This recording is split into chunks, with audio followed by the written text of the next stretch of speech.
Salve, seus encalhados! Tudo beleza aí do lado de vocês? A história de hoje tá bem daorinha, misturando volta ao passado, com poderes, caçadores, enfim. Assistam aí pra verem. Vamos logo começar com essa bagaça aí. Gugu Gaga. Imagine trabalhar feito um burro de carga por mais de 20 anos, sonhando com o dia da aposentadoria para finalmente aproveitar a vida, e quando esse dia chega, você acorda no dia seguinte 20 anos no passado. E não é só isso, agora você carrega na cabeça todo o conhecimento do futuro, em um mundo cheio de monstros e seres despertos. A decisão é simples, em menos de 3 anos, Dayan vai virar o homem mais rico e poderoso que essa realidade já viu. E a nossa história começa exatamente em sua festa de despedida. Ele contou que a comemoração foi até modesta. Alguns amigos, umas bebidas, presentes simples, nada extravagante. Mas não se engane, ele tinha juntado uma fortuna em 20 anos de suor, possuía vários prédios no próprio nome e estava pronto para uma vida de viagens e conforto. Pelo menos era isso que ele pensava. Ao abrir os olhos, percebeu que não seria tão fácil assim. Estava deitado em um quarto estranho, ou melhor, familiar demais. Suspirou pesado, era um antigo dormitório onde morava 2 décadas atrás. Pegou o celular e... 2018. Não pode ser sério, pensou. Tomado pela raiva, tacou o telefone contra a parede, xingando como se alguém tivesse pregado a pior peça da história. Dayan começou a gritar, indignado. De todos os momentos possíveis, tinham que me jogar de volta justamente agora, esfregava a cabeça, tentando entender o motivo de tudo. Até que olhou para o pulso. Lá estava o relógio que seu amigo Zhang Qiu havia lhe dado. Ele se lembrava bem. Zhang dizia que aquela peça era uma das últimas relíquias do lendário Tejedo. Talvez o motivo da volta estivesse justamente nesse relógio. Ou, quem sabe, tivesse apertado algum botão errado numa noite de bebedeira. De repente, pancadas fortes na porta. Era o filho do proprietário, o vagabundo do lado, berrando para ele calar a boca. O sujeito vivia tocando música no último volume à noite e, de manhã, cobrava taxas pelo barulho. Dayan respirou fundo, já irritado, e abriu a porta. O Brutamontes, com roupa de marca e jaqueta de couro, começou a falar que poderia denunciá-lo, mas como era um homem de bom coração, aceitaria uma compensação. Tudo estaria resolvido se ele entregasse o relógio. Dayan encarou a mão estendida do sujeito. Sorriu, mas não de bom humor. Sem cerimônia, deu um tapa nela. O cara ficou sem entender nada, e antes que pudesse reagir, levou um soco no rosto que o fez sangrar instantaneamente. Antes que desabasse, Dayan segurou sua cara com firmeza e, sem pensar 2 vezes, encaixou uma joelhada devastadora. Por que sempre aparecem parasitas como você tentando roubar os iniciantes? Resmungou. Virou as costas, mas não sem antes avisar que agora ficaria também com o quarto dele. O sujeito, caído, ainda tentou se gabar do preço de suas roupas, mas Dayan não estava nem aí. Sem entender direito por que tinha voltado para 2018, lembrou-se de quando havia despertado pela primeira vez, anos atrás, em um canteiro de obras. Decidiu tentar o mesmo. Sentiu uma aura azul envolver seu corpo. Mana corria em suas veias, e ele sorriu, confiante. Afinal, tinha experiência de mais de 20 anos manipulando aquilo. Só havia um detalhe atrapalhando a atmosfera de poder absoluto, seu estômago roncou alto, quebrando a pose. Resolveu procurar algo para comer. Porém, o restaurante próximo estava em reforma. Ótimo, só faltava essa. E foi então que ouviu gritos desesperados. Pessoas corriam em pânico, um portal havia se aberto de repente. De dentro surgiu um cão selvagem de presas afiadas, do tipo que sempre anda em bando. Um homem mais velho agarrou o ombro de Dayan, gritando para ele fugir. Logo depois, outro gritava desesperado pelo filho, mas o menino acabou destruído. Dayan congelou por um instante, pensando se aquele era o verdadeiro motivo de seu retorno. Olhou ao redor, procurando qualquer coisa que pudesse usar. Viu um pé de cabra no chão. Serve, pensou, e correu em direção aos gritos. Ao lado, uma garotinha cercada por cães selvagens chorava chamando pelo pai. Um dos monstros avançou sobre ela, mas no último segundo Dayan puxou a menina pela camisa. Encarando as feras, mandou a garota correr para o pai. Os cães rugiram, investindo contra ele. Mas, em um piscar de olhos, Dayan desapareceu da frente deles. Brandindo um pé de cabra, Dayan partiu para cima de um dos cães monstruosos. O golpe acertou direto na cabeça da criatura, mas, para sua surpresa, o bicho se recuperou rápido e tentou contra-atacar. Com agilidade, Dayan respondeu com um ataque por baixo, acertando em cheio o queixo da fera. O impacto fez o monstro cambalear, mas Dayan não parou por aí. Apertando firme a arma improvisada, ele girou o corpo tentando arremessar o bicho para longe. Gritando como se estivesse competindo em levantamento de peso nas Olimpíadas, Dayan reuniu todas as forças e finalmente conseguiu lançar o cachorro-monstro pelos ares. Os outros ficaram em choque, até que o momento épico foi interrompido pelo som mais temido, o estômago dele roncando alto. Faminto, Dayan começou a se perguntar por que aquelas criaturas estavam se reunindo. O doido, meio debochado, comentou que eles até pareciam apetitosos, gorduchos, do tipo que daria um bom churrasco. Quando notaram que Dayan estava realmente salivando, os monstros começaram a ficar nervosos. Ele ainda soltou que, no passado, já tinha experimentado a carne deles e olha, era bem saborosa. O comentário deixou claro que ele estava prestes a transformar a batalha em um rodízio. Com pressa e irritado pela fome, Dayan disse que queria acabar logo com aquilo. Brincou ainda que, apesar de estar saudável, seu corpo atual não chegava aos pés do que tinha aos 40 anos. Só que, segundo ele, os joelhos continuavam de ferro. Um dos monstros tentou atacar de cima, mas Diane não perdeu tempo. Subiu nele como quem monta um touro bravo, e em vez de usar o pé de cabra, desceu um chute monumental na cabeça da criatura. Logo em seguida, outro monstro avançou, tentando morder. Diane se esquivou rápido e, sem pensar duas vezes, usou o próprio relógio como se fossem soqueiras. O soco foi tão forte que até o monstro ficou zonzo, e o relógio, intacto. Ele até elogiou a durabilidade da peça. Analisando o cenário, percebeu que ainda restavam uns 10 monstros. Foi nesse momento que a polícia chegou, pedindo para os civis seguirem as instruções. Diane olhou para sua camisa nova, agora toda rasgada, e resmungou. Mal tinha usado e já estava destruída. Um policial se aproximou, chamando de super-humano. O agente agradeceu pela proteção e perguntou seu nome e afiliação para organizar a recompensa. Diane se apresentou como Lim Diane e disse que não tinha vínculo com nenhuma guilda.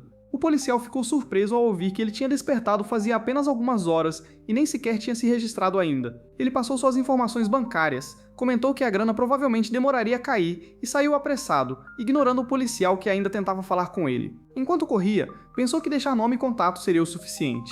Mas a notícia espalhou rápido e as guildas começaram a caçá-lo como se fosse um prêmio raro. Pouco depois, já estava num restaurante, recebendo uma sopa cremosa com carne. Ao provar a primeira colherada, suspirou. Maravilhosa! Foi nesse instante que o celular vibrou. Era uma ligação e mais cedo do que esperava. Ele entendeu que isso acontecia porque todos estavam desesperados atrás de novos super-humanos. Refletiu que já se passavam 2 anos desde a primeira abertura dos portais, e que agora as guildas mandavam mais do que o próprio exército. Cada novo desperto era uma guerra de recrutamento. Pensou em como aquilo seria cansativo e lembrou que, além das catástrofes que estavam por vir, existiam criminosos superpoderosos espalhados pelo mundo. Decidiu então usar sua vantagem de conhecer o futuro para, em 3 anos, se aposentar tranquilo. Enquanto encarava as mensagens que não paravam de chegar, foi surpreendido por um homem que perguntou se ele era Lim Diane. Era Kim Jil-soo, gerente da Guilda Real, oferecendo o contrato após ver o vídeo de sua luta. Mas antes que a conversa engrenasse, uma mulher surgiu no restaurante, perguntando se ele era o cara do vídeo de subjugação. Disse que, pessoalmente, ele era ainda mais impressionante. Logo em seguida, outro representante apareceu, desta vez da Guilda Guerreira. Em poucos minutos, Diane estava cercado de gestores de guildas, todos falando ao mesmo tempo, oferecendo propostas, enquanto o celular não parava de vibrar. Até que ele se irritou e gritou para todos calarem a boca. Olhando friamente para os representantes, avisou que se alguém falasse mais uma palavra, não fecharia com ninguém. Com o clima tenso, eles decidiram levá-lo para uma sala mais reservada. Lá, tomando um gole de chá e beliscando um pedaço de bolo, Diane foi direto ao ponto. Queria saber quem pagaria mais. Jil-soo tentou explicar as regras do contrato, mas foi interrompido outra vez. Diane simplesmente se levantou, despediu-se e deixou todos boquiabertos. Jil-soo fica completamente perdido com aquelas palavras, como se tivesse caído de paraquedas no meio da conversa. Já Diane lembra que em breve a guilda vai se fundir com outra. Então ele pergunta ao grupo, e aí quanto vocês estariam dispostos a pagar por mim? Um homem no fundo da sala deixa Jil-soo em choque ao oferecer simplesmente 1 bilhão para a entrada dele. A partir daí, vira leilão de luxo. Cada representante começa a aumentar a proposta, chegando até 1 bilhão isento.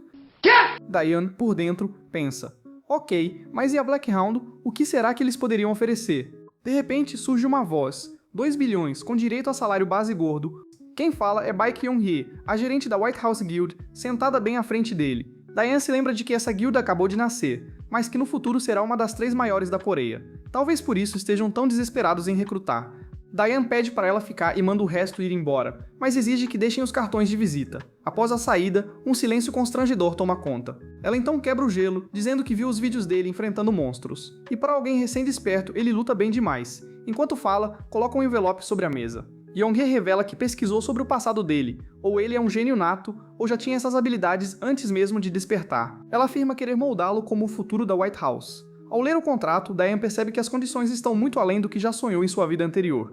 Ainda assim, pede para incluir algumas coisas. Sem pensar 2 vezes, Young-hee aceita. Só que, conforme ele escreve suas exigências, ela começa a rir, achando que ele estava brincando. Mas não, era sério. As cláusulas dele? Semana de 4 dias, horário garantido para largar o trabalho e o direito de recusar missões longas. Irritada, ela pergunta se aquilo era uma piada de mau gosto. Frio como gelo, Diane responde, esses são os meus termos. Young encara ele, querendo entender de onde vem tanta confiança. Orgulhoso, ele garante que, se fecharem um acordo, ela não vai se arrepender. De repente, ela se levanta e bate as mãos na mesa, prometendo voltar com uma versão revisada do contrato. E, tentando ser charmosa, ainda sugere que da próxima vez troquem o café por uma bebida. Diane apenas observa, indiferente, enquanto ela vai embora. Ele pensa consigo mesmo que não deve se envolver com ela. Afinal, ela é filha do mestre da guilda. Logo em seguida, decide que é hora de se registrar oficialmente como super-humano. No Departamento de Gestão de Desastres de Sewell, na sala da equipe de cooperação super-humana, informam que o gerente não está e que é um novato. Isso trava seu processo. Apressado, ele pergunta se não há outra maneira. A recepcionista promete tentar ligar para o gerente. Diane, esperto, percebe que o sujeito no telefone deve ser alguém importante e decide agir rápido. Enquanto conduz, a recepcionista pergunta se ele possui alguma habilidade específica. Diane mente, dizendo que só tem fortalecimento físico, algo básico. Como ainda não existem medidores mágicos, as habilidades só podem ser comprovadas na prática. Levado para uma sala de testes, pedem para ele erguer um peso. Diane toca a barra, sente a mana correr pelas veias e com apenas uma mão, levanta tudo como se fosse uma pena. A avaliadora fica boquiaberta. Você é mesmo um super-humano? Ele retruca. Tenho cara de farsante. Recebe então um certificado temporário, agradece e segue. Ela explica que vão contatá-lo quando o documento oficial ficar pronto. Nesse momento, alguém entra perguntando por Judin. A recepcionista chama pelo líder da equipe. Diane fica desconfortável e decide sair discretamente. No corredor, reconhece o homem recém-chegado, Ju Sang-wook, chefe da equipe de cooperação. Ao sair, pensa que provavelmente não voltará lá. Sang-wook, por sua vez, pergunta à recepcionista se aquele era o novo super-humano. Ela confirma, era Diane, o mesmo de quem haviam falado ao telefone. O líder então percebe que estavam diante de um verdadeiro supernovato. Logo depois, Diane chega à zona de controle de contaminação, um lugar abandonado graças aos monstros. É justamente ali que Gaia, o mundo de espadas e magia, colidirá com a Terra. Ele sorri satisfeito, pensando que, com o primeiro pagamento, comprará aquele território. Afinal, ser dono de um portão renderia uma fortuna. Enquanto revirava sua mochila, comenta consigo mesmo que precisa se livrar de algumas coisas antes de começar a caçada. Mas inesperadamente, ouve uma voz ameaçando: se não quiserem morrer, é melhor recuar. O aviso se repete, firme: quem se aproximar vai morrer. Intrigado, Diane se pergunta se aquela é a língua de Gaia. Seguindo o som, caminha na direção da voz e seu corpo começa a se tornar translúcido. Sua habilidade de ocultação o faz desaparecer no ambiente. Foi justamente isso que, em sua vida passada, o condenou a incontáveis missões de espionagem, reconhecimento e assassinato. Mas agora, correndo silenciosamente, ele deixa claro para si mesmo: não pretende repetir esse destino. Ainda em movimento, se pergunta: será que aquela voz está fugindo de algo? Uma garotinha está cercada por 3 homens e, furiosa, os alerta mais uma vez.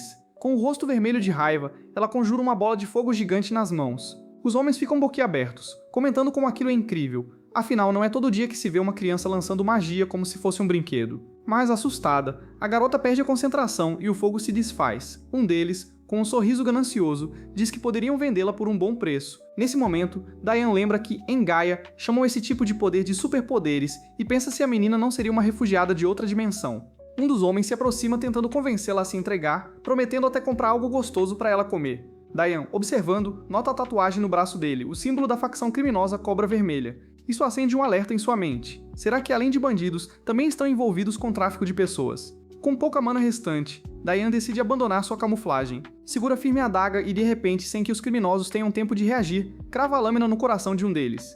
Em seguida, joga a adaga para o alto, a pega novamente e, num movimento rápido, corta a garganta dos outros 2. A garotinha, horrorizada, começa a tremer ao ver a cena.